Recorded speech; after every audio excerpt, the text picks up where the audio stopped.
Hello, good morning.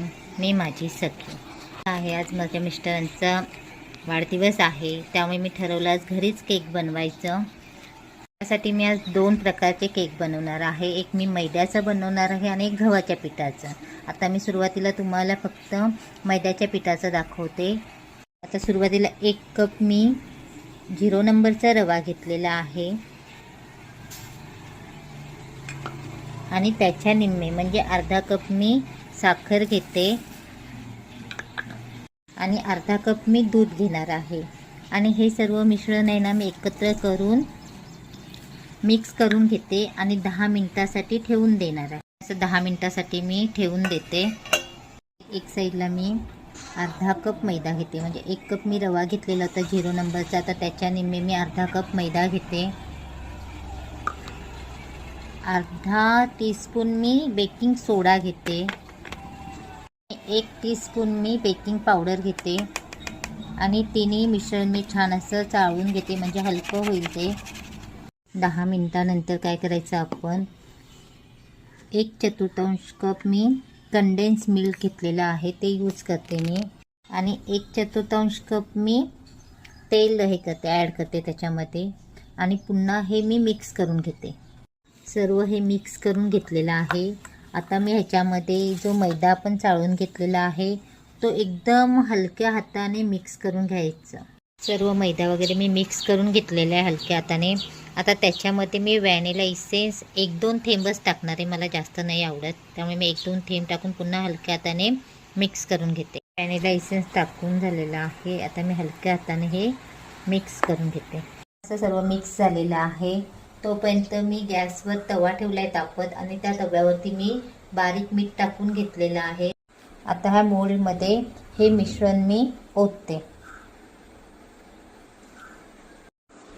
केकचं मिश्रण मी पूर्ण ह्या मोल्डमध्ये ओतून घेतले. आता मी काय करते, गॅसवरती हे ठेवून देते आणि त्याच्यावरती छान असं पातेलं ठेवते. त्याच्यावर छान असं मी एक पातेलं ठेवून देते आणि बरोबर अर्धा तास आपण ह्याला बिलकुल उघडून बघायचं नाही. गॅस एकदम मंद गॅसवर ठेवायचं आणि अर्धा तासाने आपण एकदा चेक करून घ्यायचं झालंय की नाही.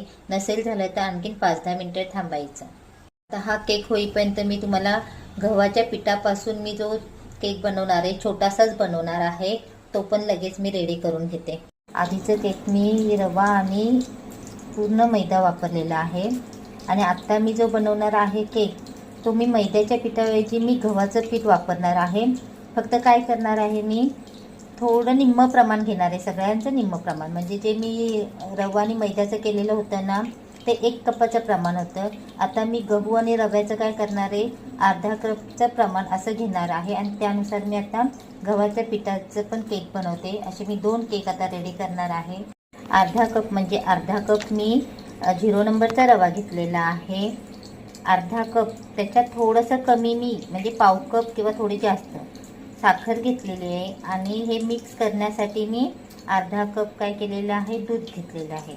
आणि ही पण प्रोसेस आता मी जो आधीचा केक केलेला आहे ना, त्या हिशोबाने सगळं प्रोसेस करणार आहे. आणि मग दाखवतो तुम्हाला दोन्ही केक, त्यापैकी कुठला केक जास्त टेस्टी लागतो, मैद्याचं की गव्हाच्या पिठाचं, बघूया आपण. छान असे दोन्ही केक रेडी झालेले आहे. हा गव्हाच्या पिठाचा आहे. ह्याला थोडं मी मध्ये चेक करून घेतलेलं होतं, त्यामुळे ते असं झालेलं आहे. आणि मी टेस्ट पण केली, खूप सुंदर लागतं. ह्याचा कलर थोडा वेगळा आलेला आहे. आणि हा मैद्याचा आहे, तो पण खूप सुंदर दिसतो, एकदम परफेक्ट झालेला आहे अर्धा तासामध्ये. दोन्ही केक रेडी झालेले आहेत. आता थोडंसं मी ग्रीन टी म्हणजे काढा घेते, छान असं आणि फ्रेश होते. Happy birthday to you. Long. Thank you. Happy birthday. आता फोडत आहे.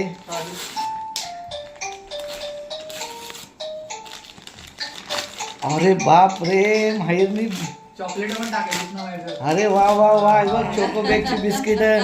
अरे वा वा वा, बाहेर छान केलं, पण बाहेरचं डोकं भारी आहे. माहीत 2 बिस्किट आहे. Very good. पादे मला थँक्यू.